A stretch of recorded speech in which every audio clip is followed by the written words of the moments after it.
Attention! This makes absolutely no sense. Ladies and gentlemen, this is Zander's Facts.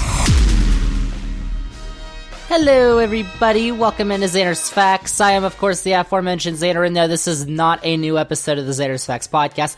This is instead a very special Zander's Facts flashback. Very special because I said so here on Wednesday, January 4th, 2023. How about that? We are in a new year, starting off the new year with a Zander's Facts flashback, one that I know all of you all are going to want to listen to, which is why I brought it in this week. So we're going to get to that in just a second. And also, this week, I thought that I would do a little bit of new content at the beginning because there was a big thing that happened in Washington, in the House, at Congress, on Tuesday, and it's still ongoing, actually, right now. So I'm going to talk about it. You probably know what I'm talking about, but I'm going to talk about it in just a second. But before we get to all the content this week on the Zander's Facts Flashback, I just wanted to remind you all that if you like the Zander's Facts podcast, if you think you're going to like all the facts that are on this week's Flashback, there are a lot of facts on this week's Flashback, remember to follow the Zander's Facts podcast, download this episode, the Zander's Facts Flashback from Wednesday, January 4th,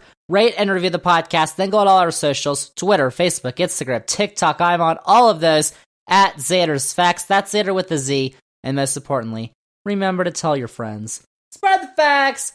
Zander's Facts Podcast. Remember to spread all the facts to all of your friends, including the facts from the podcast, from Zander's Weekend Facts, which, if you didn't know, is our weekly newsletter that comes out every Sunday morning, a compilation of the top headlines from the past week. Check it out.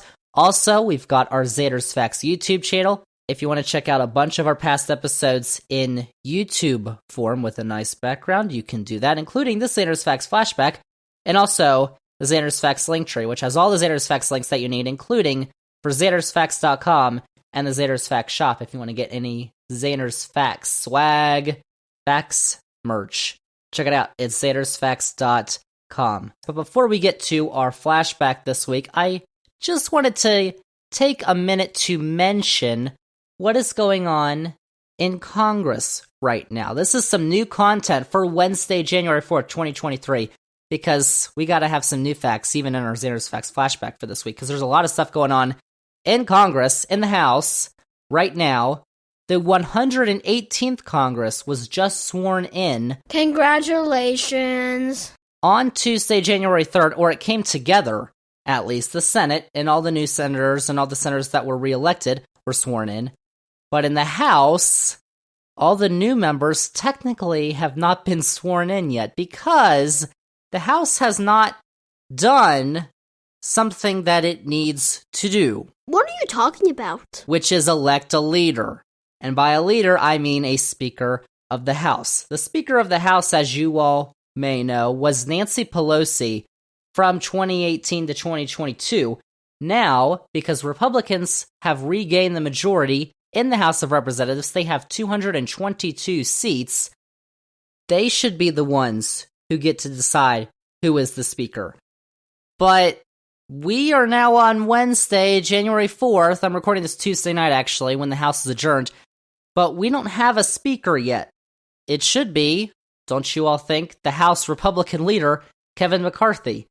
But it's not. We've had 3 separate votes in the House today for Speaker, and Kevin McCarthy has not gotten the 218 vote threshold in either of them. So basically how electing the Speaker works, the leader of the House, the person who is third in line to the presidency after the vice president, how this works is the Congress basically comes together when the new Congress comes in, as what just happened on Tuesday, and everyone, Republicans and Democrats, vote. First, they nominate people, names, to be in the running. So the Democrats, they nominated Hakeem Jeffries, who is the new House Democratic leader. Nancy Pelosi is still in Congress, but she stepped down. She's not in House leadership anymore. Now it's Hakeem Jeffries. So he's been nominated by the Democrats. The Republicans, of course, have nominated Kevin McCarthy. But the thing is, you can nominate more than one person per party. Like, anyone can nominate anybody. It's just that the Democrats only nominated Hakeem Jeffries. The Republicans nominated Kevin McCarthy. But also, some other people, which has kind of gotten fuzzy. So we had a vote for Speaker on Tuesday, and Kevin McCarthy did not get 218 votes. In fact, it was Hakeem Jeffries who got 212 who actually ended up with the most votes. Now, you need 218 votes, so he actually didn't get elected Speaker. But Kevin McCarthy lost 19 votes.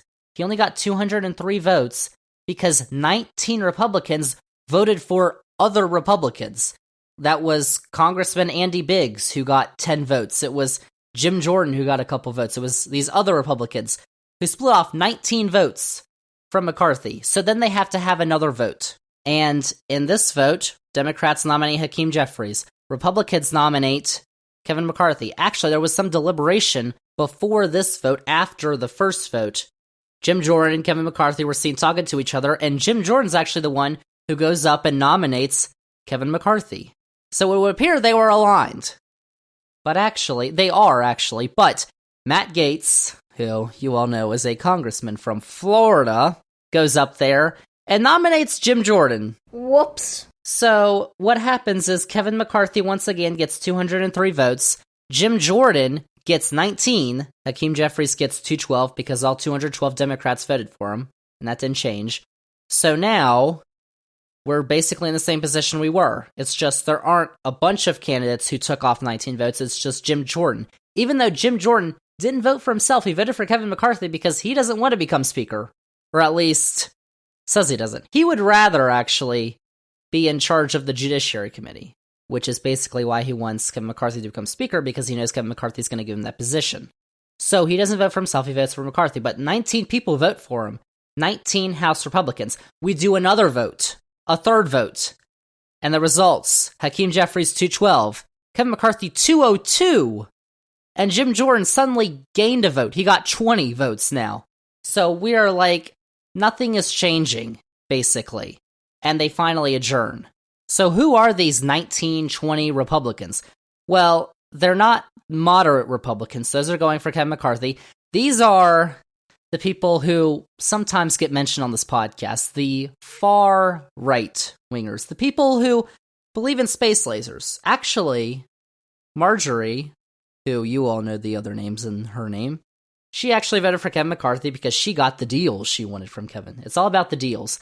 But apparently, Kevin McCarthy, who has already given up a lot in negotiations to these hardliners on the right, the far right, not enough for Lauren Boebert, Matt Gaetz, Paul Gosar. You know, you get the gist of these people. And I'm not saying Kevin McCarthy's great either, because he's not. He's terrible. But, I'm just telling you who's not voting for him. So basically, what's going to happen? We don't know. Who's going to be the next Speaker? We don't know. There's a chance that Hakeem Jeffries, the Democrat, could be the next Speaker, which would be absolutely wild because the Democrats are in the minority in the House, not the majority. But the Republicans seemingly can't get their crap together. They cannot unite. Every Democrat's voted for Hakeem Jeffries. Republicans are not united at all. There's talk of more people potentially defecting from McCarthy to someone else. Kevin McCarthy really wants the job for whatever reason. Does he have to step down because he can't get it? Is it going to be someone else? Is it going to be Steve Scalise, who's also in House Republican leadership? Is it going to be Jim Jordan? Yikes. Is it going to be some far-right, crazy, nut person? Probably not. Is it going to be... Could the Democrats, who say they're not going to help McCarthy and did not earlier, because Kevin McCarthy, by the way, is not a moderate Republican. The pinned tweet on his Twitter is actually talking about Hunter Biden's laptop. That's a big priority for him, Hunter Biden's laptop, because that should be a big priority for all of us in Congress, if you didn't know. But they're not going to help him. But could Democrats cut a deal with a moderate Republican? There's not many of those. Or could Democrats find a moderate Democrat? There's some blue dog Democrats who could maybe get some moderate GOP votes. We don't know what's going to happen. We're 3 votes down, and they're going to keep doing this. Until someone gets 218, we're going to keep doing this. Or if they get a simple majority. If a bunch of people vote present or they don't vote, that threshold lowers. So let's say a bunch of Republicans vote present or they don't vote at all. And those are the people who, let's say, don't support McCarthy. well, then the vote threshold lowers. So then if Hakeem Jeffries gets more votes than Gavin McCarthy, then he's the next speaker. Now, is he going to be the next speaker for the next 2 years? I don't think so. But, it's really interesting. And this hasn't happened in 100 years. We haven't gone to multiple ballots for a speaker vote. And actually, this is the 15th time that we've gone to multiple ballots for a speaker vote. The last was in 1923.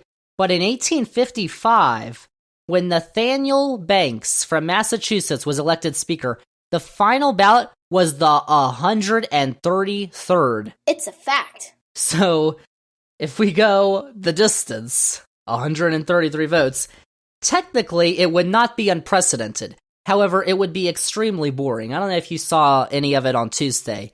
Just the 3 votes. I mean, the clerk had to read all 434 names out. It was exhausting to watch. And they're going to do that 130 times? I don't think so. Deals will probably be cut. Something will probably happen. And we'll definitely talk about this next week on the podcast when we have a brand new episode, episode 89, which you should go check out next week. But yeah, this is extremely interesting. So we'll see. Something could change on Wednesday.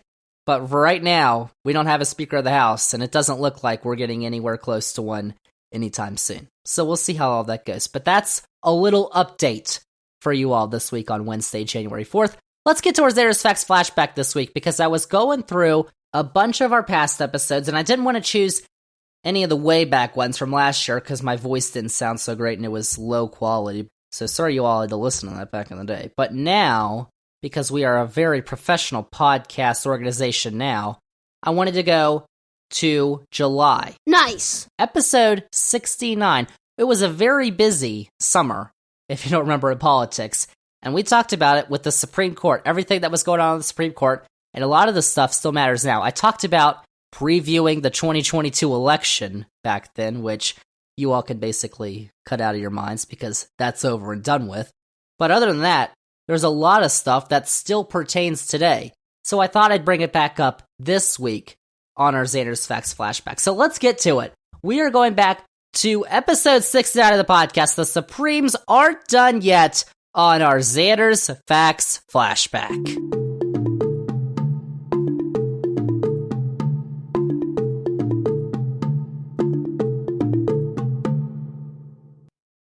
Zander's Facts.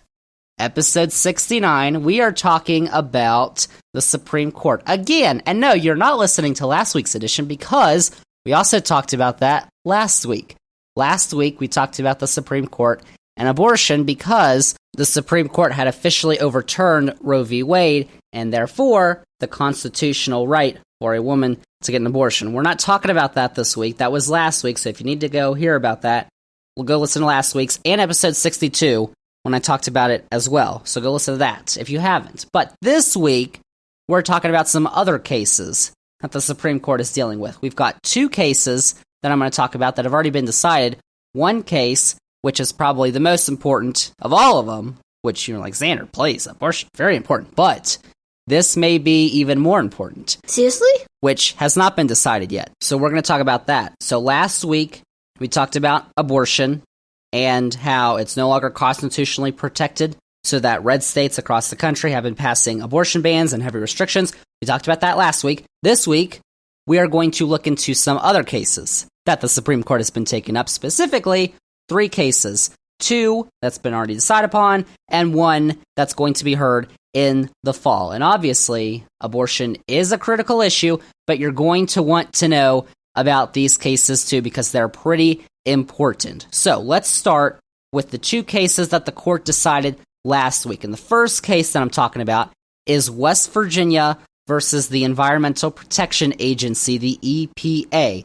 That lawsuit was filed against the EPA because of the actions they took to regulate greenhouse gas emissions. So the question before the court was whether the EPA had the authority to regulate greenhouse gas emissions as long as it considers the cost, non-air impacts, and energy requirements. So, fast forward, in a 6-3 decision, with the 6 conservative justices forming the majority, not surprising, the court ruled that the EPA did not have the authority to regulate greenhouse gas emissions because it was not given that authority by Congress. And in the majority opinion, Chief Justice John Roberts wrote, quote, "The agency, EPA, must point to clear congressional authorization for the authority it claims," unquote. However, many are arguing that the decision is going to significantly dampen efforts by the federal government to curb the effects of climate change. Greenhouse gas emissions and carbon emissions have been found as a leading cause of the warming of the Earth. And now, the EPA, the Environmental Protection Agency, can't do anything about it because Congress hasn't told them they can. Please. Of course, the court punted to Congress because they know that nothing's going to happen. Because as long as Democrats don't have 60 votes in the Senate or they don't remove the filibuster, nothing's going to happen. So, you can basically add fighting climate change as another significant reason why you should vote this November. Because, apparently, now we can't fight climate change for the federal government. But I'll get into that in a second, because speaking for the three liberal justices, Justice Elena Kagan writes in her dissent, quote, "In short, when it comes to delegations, there are good reasons for Congress within extremely broad limits to get to call the shots. Congress knows about how government works in ways courts don't. More specifically, Congress knows what mix of legislative and administrative action conduces to good policy. Courts should be modest," unquote.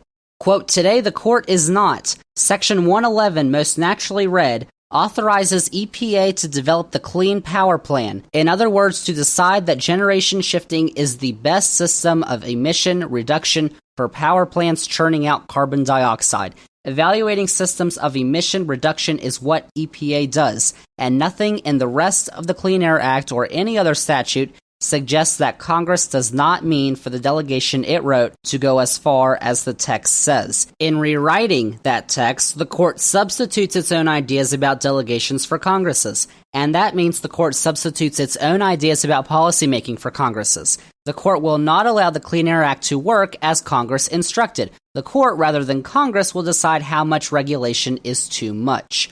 The subject matter of the regulation here makes the court's intervention all the more troubling. Whatever else this court may know about, it does not have a clue about how to address climate change. And let's state the obvious. The stakes here are high. Yet the court today prevents congressionally authorized agency action to curb power plants' carbon dioxide emissions. The court appoints itself, instead of Congress or the expert agency, the decision maker on climate policy. I cannot think of many things more frightening. I dissent," unquote. Need some ice for that sick burn? Basically, there were a lot of terms you probably don't know about, including Clean Air Act and Section 111. Section 111 is a section of the Clean Air Act which passed Congress back in 1963 by an overwhelming majority.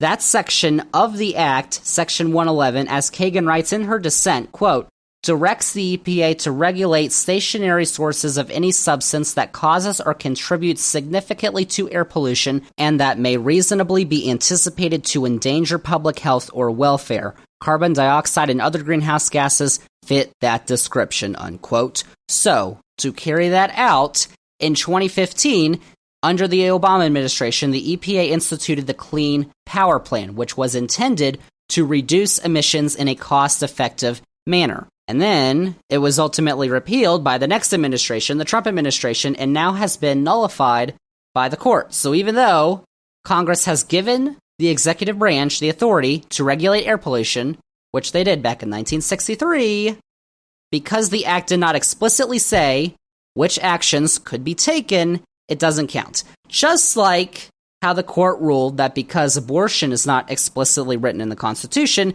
it is not constitutionally protected, even though throughout the history of the United States, we have recognized that rights do not have to be explicitly mentioned to be protected. But in order to stop action on climate change and stop safe abortions, that is the tactic that the Republicans have come up with to use for things they don't want, like efforts to fight climate change. Because, oh my gosh, how could you? Quit your whining. But more than this, experts are also warning that in both climate action and executive authority, the courts may not be done. What does that mean? The fact that the court stated that Congress must give the executive branch authority to enact decisions that will have economic effects means that other executive branch agencies may have their authority stripped in later cases. And the court apparently is not done with the EPA either, because there's going to be a case that will be heard in the fall, Sackett versus EPA,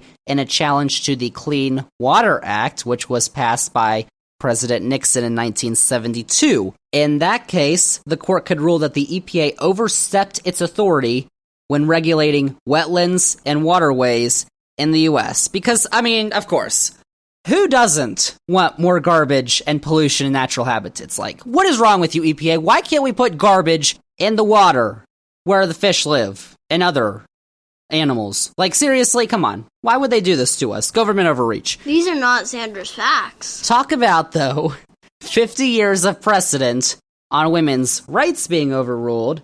The court now wants to overrule 50 years of precedent regarding keeping our environment clean. And this time, it's pretty clear that big oil and fossil fuel companies are deep in the pockets of conservatives, including those on the court. Because you know who doesn't want to keep the environment clean right now? The fossil fuel companies, the big oil companies, because they make a lot of money by polluting the environment. Evil! But in regards to the West Virginia v. EPA decision, Democrats like President Biden disagreed with the decision, surprisingly, with Biden saying it was a, quote, devastating decision, unquote, that, quote, risks damaging our nation's ability to keep our air clean and combat climate change, unquote. However, conservatives, like our guy, Mr. Turtle, Senate Minority Leader Mitch McConnell, applauded the decision. Wow. And Katie Tubb, a research fellow at the conservative think tank Heritage Foundation, said, quote, many on the left want the EPA to regulate emissions to achieve a radical climate agenda. But it matters in this country who makes those decisions. From my perspective, it is important that American representatives are the ones, rather than unelected bureaucrats in the EPA, unquote. Wow. A radical climate agenda. How could the liberal Democrats do this to us? Radical climate agenda? How could there be such a thing? I know, it's terrible. Keeping the air clean, making sure the earth doesn't warm too much, that is pretty radical. Man, that was rough. Ultimately, though, the court did allow the EPA to still regulate carbon emissions coming from power plants, but not by forcing utility companies to shift from coal to renewable energy. Because, you know, shifting from coal to solar, wind, hydro, even nuclear would be better. But no, we can't do that. However, the action the court took is pretty clear. To discredit radical agenda, apparently, Democratic efforts to curb the effects of climate change, while there are still those on the right who do not believe that climate change exists, don't believe the science. You know, the same people who don't believe in the COVID vaccines, I guess. So, that's one case I want to talk about, because you're like, Sander, good grief, those people are stupid. Are you stupid? Well, just wait, because the next case involves the court relaxing gun restrictions, because that's what we need right now, more guns. There was another case the court decided 2 weeks ago that involves gun rights. This case, the New York State Rifle and Pistol Association versus Bruin, looked at a New York state law that required individuals seeking a concealed carry permit to provide a special need for self-protection. So basically, you couldn't just get a concealed carry permit, you had to provide a legitimate reason for why you need one for self-protection. So basically, the question that was before the court was, does New York's law requiring that applicants for unrestricted concealed carry licenses demonstrate a special need for self-defense violate the Second Amendment? Well, apparently, in yet another 6-3 decision, you know where this is going, the 6 conservatives formed the majority, the court ruled that the New York law was unconstitutional because it did violate the Second Amendment. In the majority opinion, Justice Clarence Thomas writes, quote, the Second and 14th Amendments protect an individual's right to carry a handgun for self-defense outside the home, unquote. He also writes, quote, the constitutional right to bear arms in public for self-defense is not a second-class right, subject to an entirely different body of rules than the other Bill of Rights guarantees. We know of no other constitutional right that an individual may exercise only after demonstrating to government officers some special need, unquote.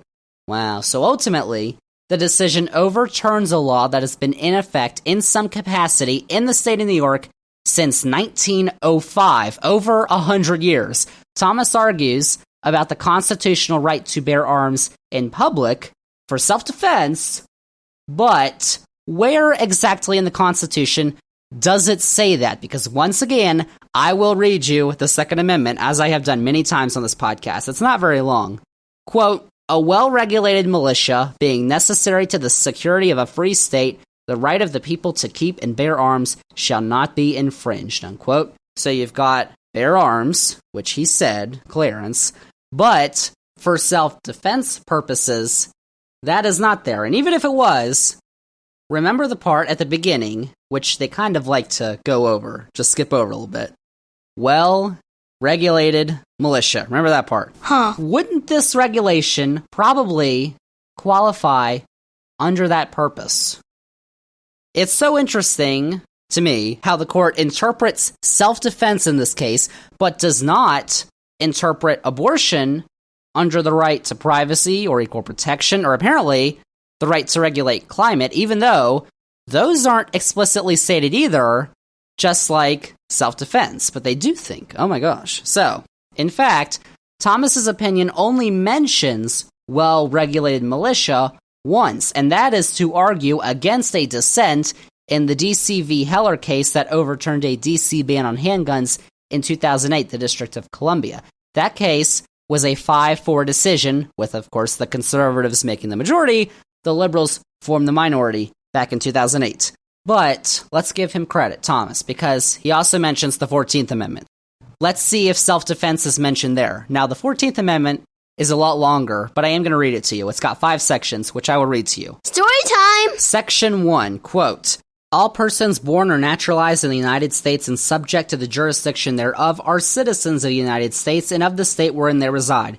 No state shall make or enforce any law which shall abridge the privileges or immunities of citizens of the United States, nor shall any state deprive any person of life, liberty, or property without due process of the law, nor deny to any person within its jurisdiction the equal protection of the laws," unquote. Section 2, quote, "Representatives shall be apportioned among the several states according to their respective numbers, counting the whole number of persons in each state, excluding Indians not taxed. But when the right to vote at any election for the choice of electors for President and Vice President of the United States, representatives in Congress, the executive and judicial officers of a state, or the members of the legislature thereof, is denied to any of the male inhabitants of such state being 21 years of age and citizens of the United States, or in any way abridged except for participation in rebellion or other crime, the basis of representation therein shall be reduced in the proportion which the number of such male citizens shall bear to the whole number of male citizens 21 years of age in such state," unquote. Obviously, it's been amended because the voting age is now 18, not 21. Section 3, quote, "No person shall be a senator or representative in Congress or elector of president and vice president or hold any office, civil or military, under the United States or under any state who, having previously taken an oath as a member of Congress or as an officer of the United States or as a member of any state legislature or as an executive or judicial officer of any state to support the Constitution of the United States, shall have engaged in insurrection or rebellion against the same or given aid to comfort to the enemies thereof, but Congress may, by a vote of 2/3 of each house, remove such disability," unquote. So, insurrection, Donny Boy. Section 4, quote, "The validity of the public debt of the United States authorized by law, including debts incurred for payment of pensions and bounties for services in suppressing insurrection or rebellion, shall not be questioned, but neither the United States nor any state shall assume or pay any debt or obligation incurred in the aid of insurrection or rebellion against the United States, or any claim for the loss of emancipation of any slave, but all such debts, obligations, and claims shall be held illegal and void," unquote. And Section 5, "The Congress shall have power to enforce by appropriate legislation the provisions of this article," unquote. Are you done? Did you hear any mention of self-defense and the right to carry a gun because of it? I did not, but that is because Thompson mentions the 14th Amendment because it is supposed to apply the Second Amendment and the right to bear arms to all Americans. But, of course, his interpretation of the Second Amendment, as we have found, is very wide-reaching. Meaning, I don't think so, Chief. So, the court basically decided that in the wake of all the mass shootings that have been happening in the United States, gun laws should be relaxed in order to have more guns. And they didn't have to do this. They just took that view of the Second Amendment. You can interpret it several different ways. They decided that everybody should have guns and there should be no restrictions, even though it says well-regulated, and I don't see where it says everybody can have a gun. But, extremist views. So, all the mass shootings that have been going on, including the shooting that happened on Monday, July 4th, holiday, in Highland Park, Illinois, which is a Chicago suburb at an Independence Day parade, where 7 people are dead and 30 are injured in one of the wealthiest suburbs in the country. And of course, they found the shooter was a guy who left a trail online, which they didn't catch, oh no, and also a guy who had photos of himself draped in MAGA flags, Trump flags. Oh, what a guy. So, whoops. And also on Monday, crowds were sent fleeing in Philadelphia as gunshots rang out during July 4th celebrations in the evening. But wait a second. Whoa, Zander. You aren't mentioning Denmark, because this isn't just happening in the United States, apparently. Look at Denmark, because if you haven't heard, there was a shooting at a mall in the capital of Copenhagen, which killed 3 people and injured 4 others, despite the fact that Denmark has some of the most restrictive gun laws in the world. This still happened. Oh my gosh, well that means gun control doesn't work! Well, hold on a second before you start getting all giddy. Big fact incoming! You need to look at the long-term facts, because Denmark has 12 guns per 100 residents, which means they still have guns, which is 52nd highest in the world, while the US has 88.8 guns per 100 residents, which is first in the world. Denmark has 2.6 murders with firearms per million people per year. The US has 32.57, but those numbers, even though they're statistical facts, have not stopped Republicans from attacking gun control measures, including everyone's favorite Congresswoman, Lauren Boebert, tweeting, quote, "There was just a mass shooting in Denmark, a country with some of the strictest gun laws in Europe. It's time to admit that gun laws do not stop mass shootings," unquote. Well, let's just say Lauren might not have been looking at the general statistics and facts. I think Lauren needs to listen to Zander's facts, because gun laws do, in fact, stop mass shootings. How? Because of the numbers I just showed you. And also, there have been now over 300 mass shootings where 4 or more people were shot or killed in the U.S. this year. We're in July, and that was the only one that has happened in Denmark this year. So over 300 to 1. And Denmark's population is very small. So when we look in regards to population, the U.S. has 3.964 gun violence deaths per 100,000 people. So this takes into differences of population into account. Denmark sits at 0.141, which is a lot smaller. Last year, there were 39 murders in Denmark, the entire country, about 5.5 million people. But in the state of Colorado, where Boebert is from, which has about the same population, there were 364. And Denmark's population is actually slightly higher. So, too many facts. The stupidity continues. And I guess that the only mistake that Denmark made was that there actually were guns in the country. So, their gun laws apparently didn't go far enough. We'll see what happens there. But it is clear, as of the numbers I just showed you, but it happened in Denmark! No, I just told you.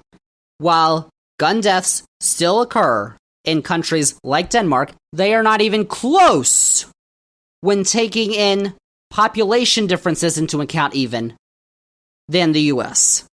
And yet, the Supreme Court has ruled that we should have more guns because they have incorrectly interpreted the Second Amendment to prohibiting restrictions on guns. Where I don't think it says that. I think it actually says the opposite, well-regulated, but you know. Oh my gosh, freedoms!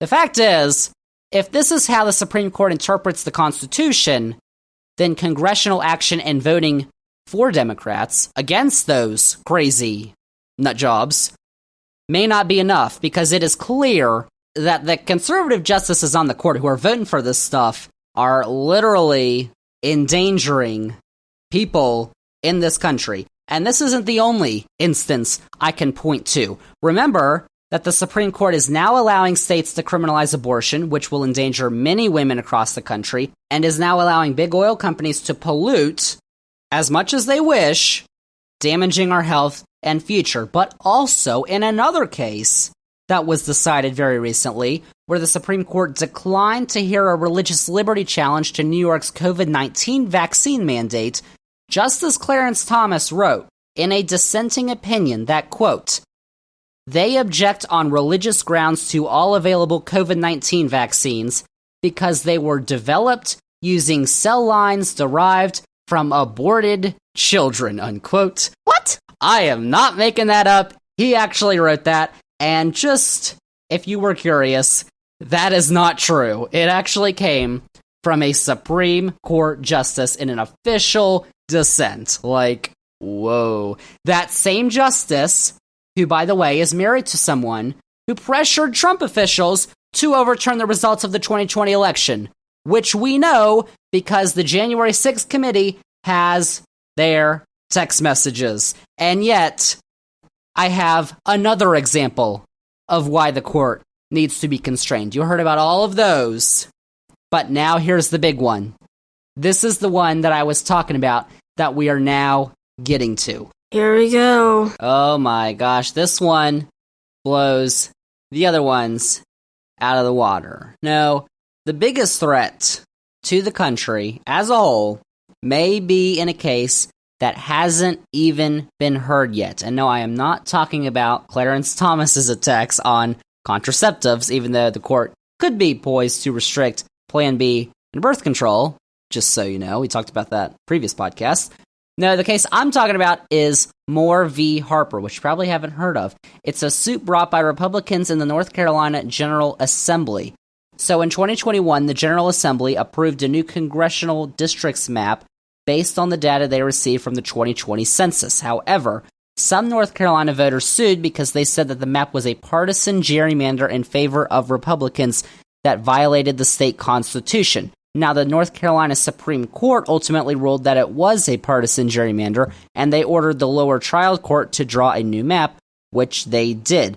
That case was decided on February 14th of this year, but Republican state legislators in North Carolina filed an emergency appeal with the U.S. Supreme Court on February 22nd, asking the court to halt the North Carolina Supreme Court's order until the Supreme Court of the United States was able to review the case. That request was ultimately denied, but a petition for a writ of certiorari in the case was filed on March 17th by Timothy Moore, the Speaker of the North Carolina House of Representatives. Now, basically, a writ of certiorari is basically a petition for the court to review a case. So basically a petition, but a fancy word. Fact nugget. But the Supreme Court then granted that review late last month, and it will be heard before the court this fall. The question that the court will be answering is, quote, whether a state's judicial branch may nullify the regulations governing the manner of holding elections for senators and representatives prescribed by the legislature thereof, and replace them with regulations of the state's own devising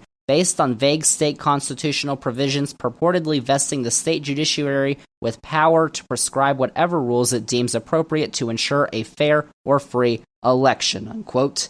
So the Republicans in North Carolina say that only the legislature, the state legislature, is able to alter redistricting plans, not the state Supreme Court. And this argument comes from a legal theory, which you should probably know about. It is known as the independent state legislature theory. You should know about it because it's kind of crazy.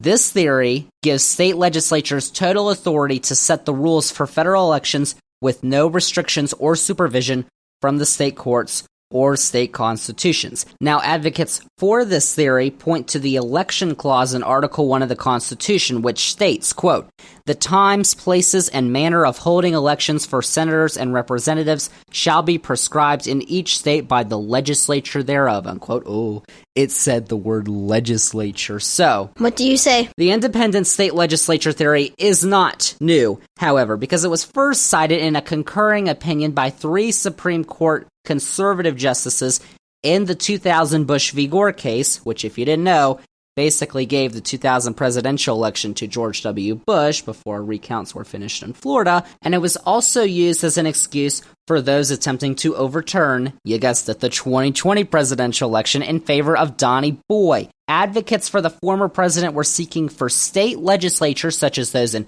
Georgia and Arizona, which, if you didn't know, Trump lost in those states, to decertify the state's electors and implement a slate of alternate electors that would vote for Trump instead of Biden in the Electoral College. And among those who were advocating for that practice was Ginny Thomas, the wife of Supreme Court Justice Clarence Thomas. And Thomas was one of those 3 conservative Supreme Court justices in the 2000 Bush v. Gore case that cited the independent state legislature theory. Oh my gosh. So now, 2022, Republicans hope it will be accepted by the Supreme Court so that they can potentially institute wild partisan gerrymanders in order to implement their rule in state legislatures and in the House of Representatives for decades to come, even if they no longer receive the majority of votes.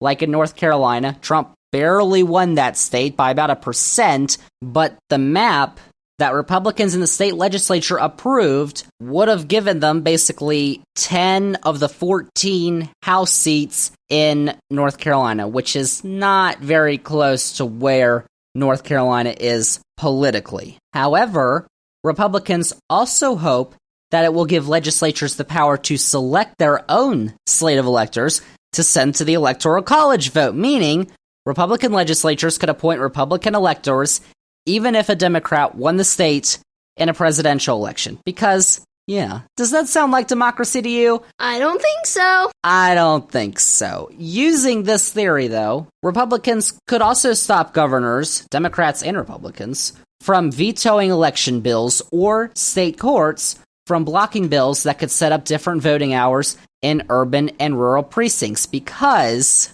don't you think that if Republicans could limit the number of hours that polling places in urban blue areas could be open, don't you think they'd do that? Because, yeah, it wouldn't be fair. But who cares, man? Who? So, it's all going to depend on how the Supreme Court rules in this case. And unlike in the abortion and the climate cases, we don't really have that good of a hint at how the majority will form. Now you're thinking, Zander, please, there's 6 conservatives. But just a second, because in 2015, the court ruled in a case involving Arizona that Arizona had the right to implement an independent redistricting commission to draw congressional district lines and make the process less partisan. The majority opinion of that case was written by Justice Ruth Bader Ginsburg. She wrote in that case, quote, "The Elections Clause permits the people of Arizona to provide for redistricting by independent commission. The history and purpose of the clause weigh heavily against precluding the people of Arizona from creating a commission operating independently of the state legislature to establish congressional districts.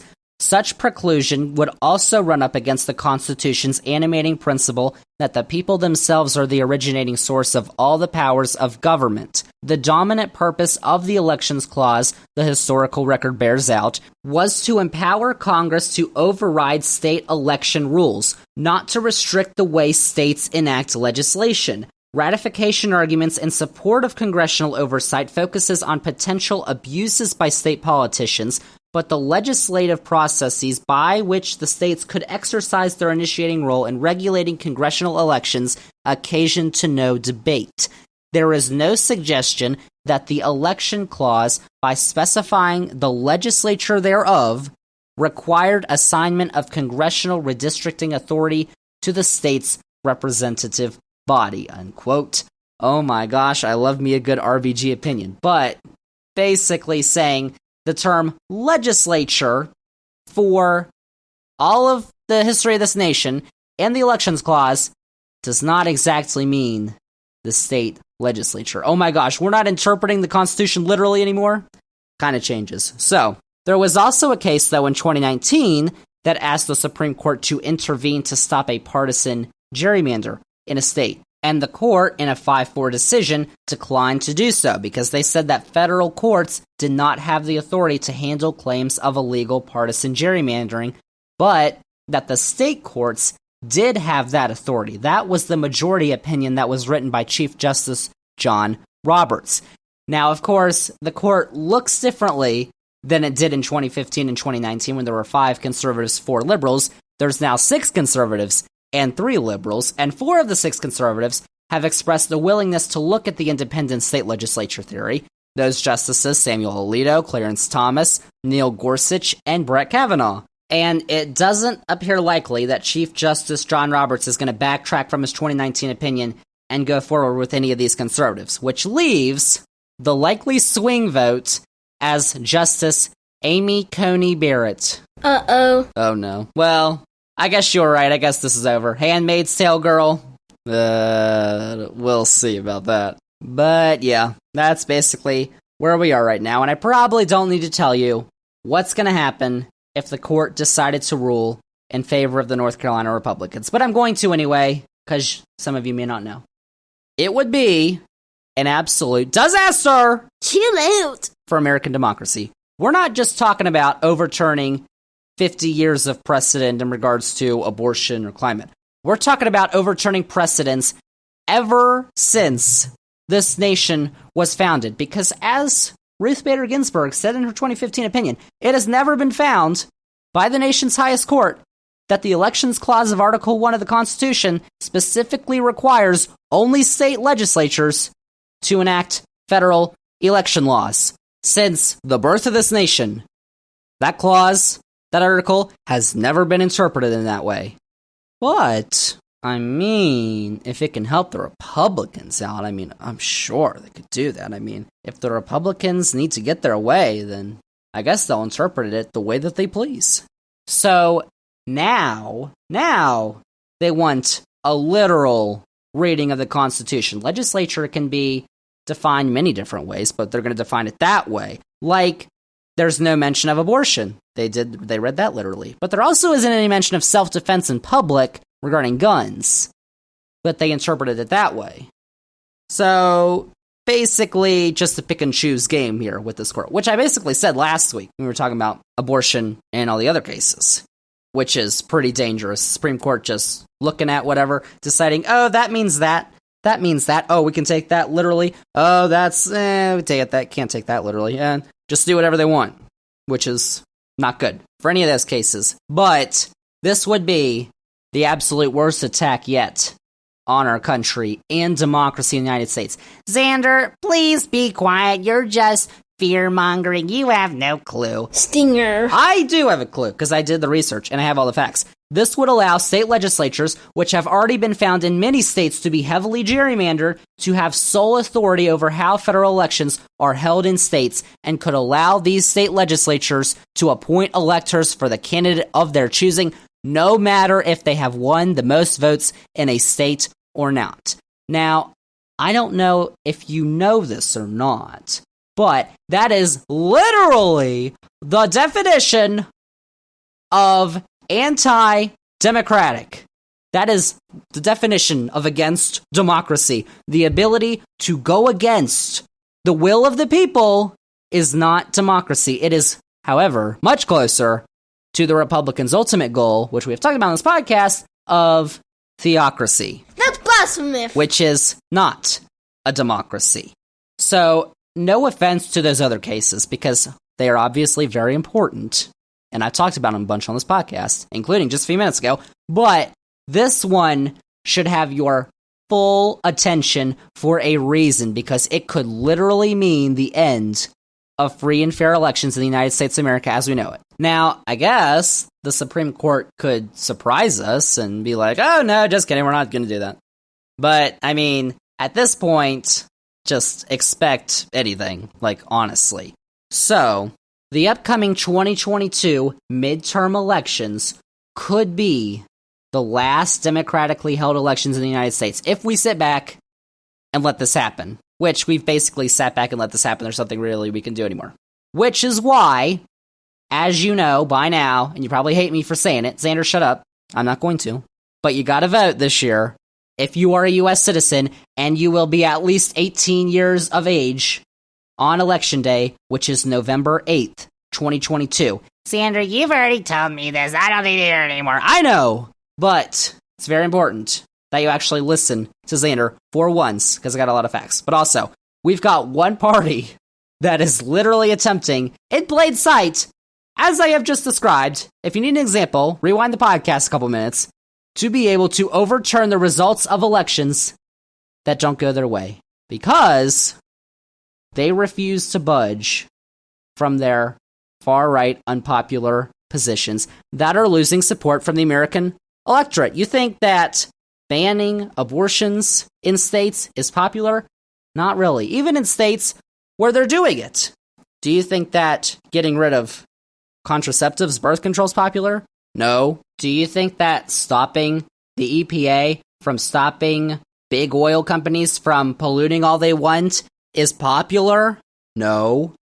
Like, none of these things that they're doing are popular. That's facts. But they know that, which is why they're doing this. And I think you know which party I'm talking about.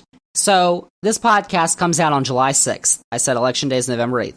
Election Day is just over 4 months away. And midterm elections usually don't get the turnout of presidential election years. But there is so much that is important behind these midterms this year, like in 2018 when Donny Boy was going crazy. But this year, 2022, the right to an abortion and birth control and contraceptives is on the line. Implementing gun control legislation that will save lives and stop mass shootings is on the line, which is very popular, by the way.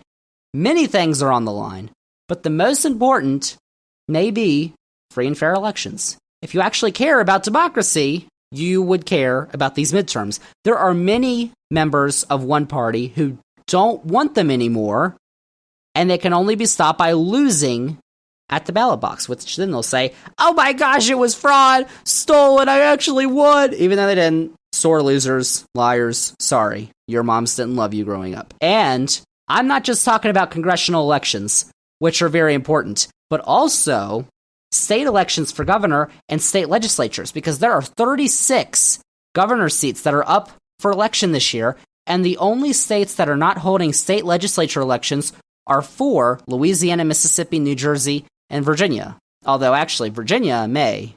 We don't know yet. The court's got to decide all that because it's wonky. We'll talk about that later on this podcast, if it happens, but we'll see for now. What are you talking about? But 46 states that are having state legislature elections, which I just talked about what the state legislatures are trying to do. Pretty powerful bodies of government, which you should probably be paying attention on.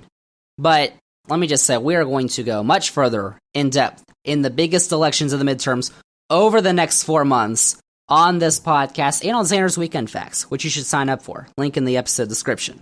But we are going to talk about those a lot over the next 4 months. Zander's Midterms Facts. I just came up with that. How about that? No one cares. There are also many primary elections that are left to go in several states to decide who's going to be on the ballot in November. So if you live in any of these states, you gotta vote earlier than November. Like in Maryland, they are holding primary elections on the 19th of this month.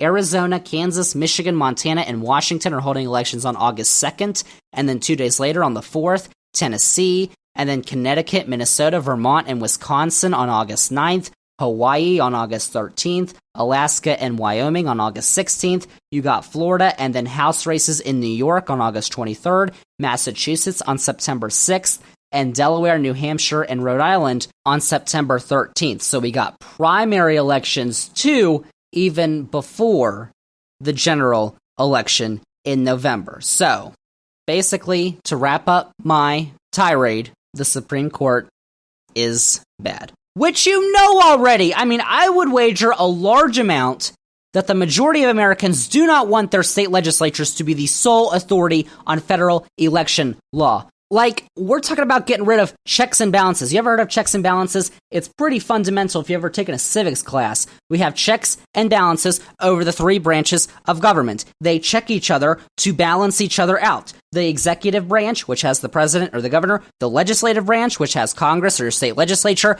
and then the judicial branch, which has the Supreme Court or your state courts. It's a fact. Clearly, the Supreme Court thinks that they are very much up and above the other two branches, which is not how checks and balances work. You are balanced because you check each other. And all that is why it is important for Democrats to pass the voting rights bills that they have stalled in the Senate, which we have detailed in depth on this podcast. It was like last year, I think we talked about that. You should go back and listen to that. Same as Bug. Probably a lot of facts on there, like on this podcast.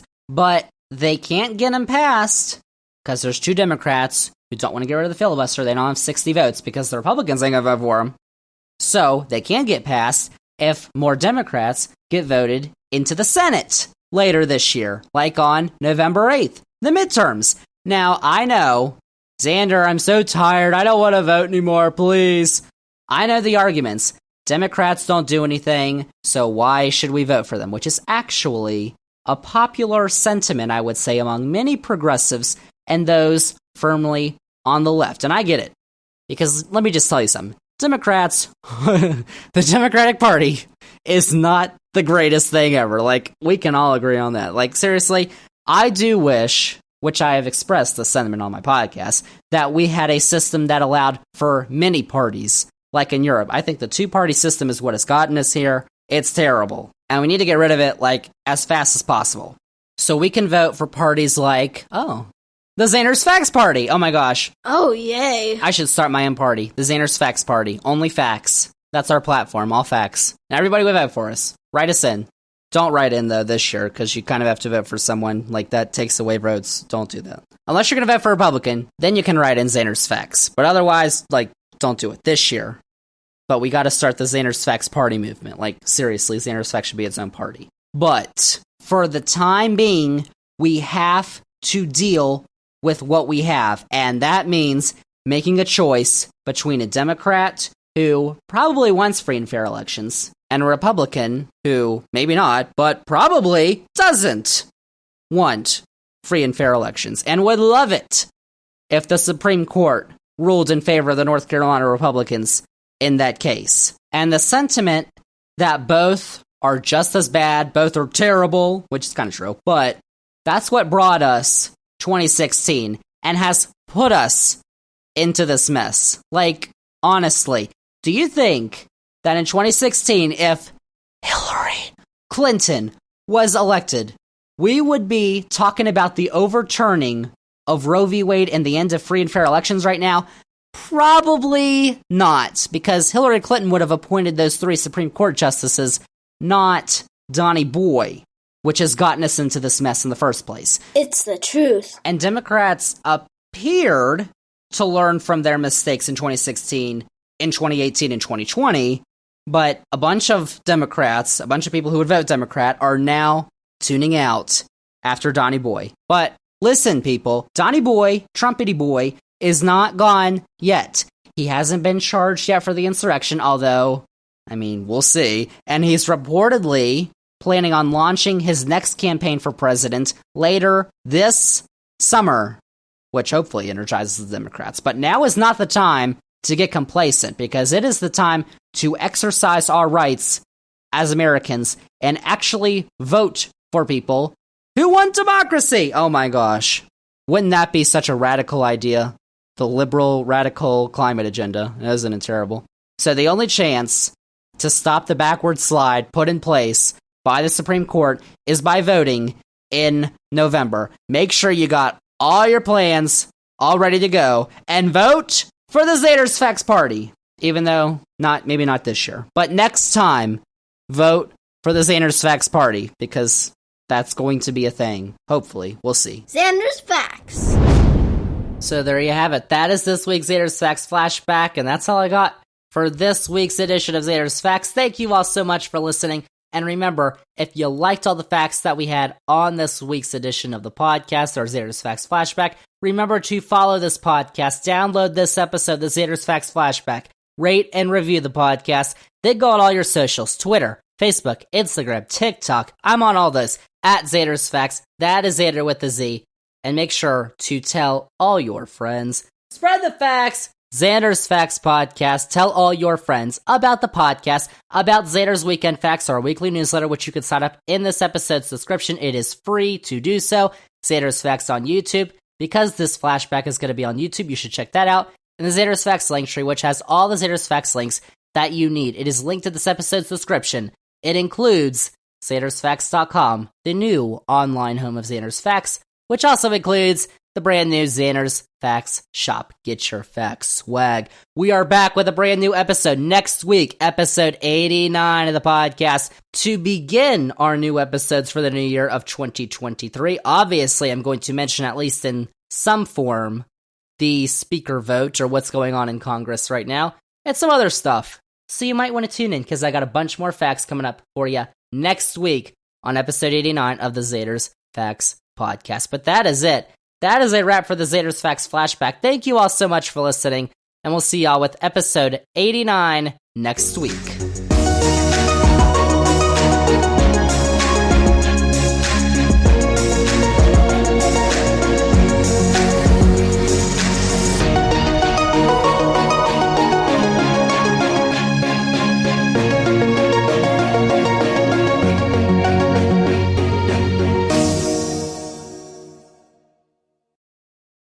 ZandersFacts.com.